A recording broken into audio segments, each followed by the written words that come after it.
Мы получили официальное предложение от Йемена об установлении дипломатических отношений и взаимном признании. Конечно же, мы благодарны за такое предложение.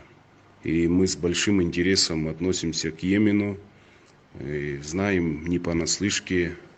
У нас есть контакты с чрезвычайным полномочным послом Республики Йемен, Сирийской Арабской Республики.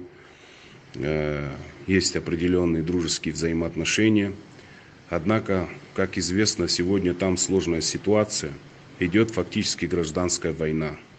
Конечно, будем следить за развитием событий. Надеемся, что ситуация в Йемене стабилизируется и войдет в мирное русло. И тогда уже мы сможем проработать базу для установления дипломатических отношений.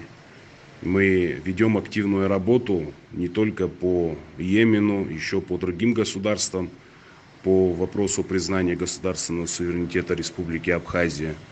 Это наш долг, это наша цель и это самое главное наше направление, которое есть на сегодняшний момент. Со стороны многих государств, с которыми мы ведем активную работу, нет каких-либо противоречащих процессов по отношению не только к нашей деятельности, а в целом по вопросу выхода нашей страны, Республики Абхазия, в международное политическое пространство. Мы будем делать все для этого возможное. Вопреки всему, что там думают некоторые западные страны, ссылаясь там на территориальную целостность Грузии там, и так далее. У нас нет никакой территориальной целостности. Республика Абхазия независимое государство была и есть и будет. И мы все сделаем для того, чтобы наша страна вышла на путь устойчивого развития и вышла в международное политическое пространство.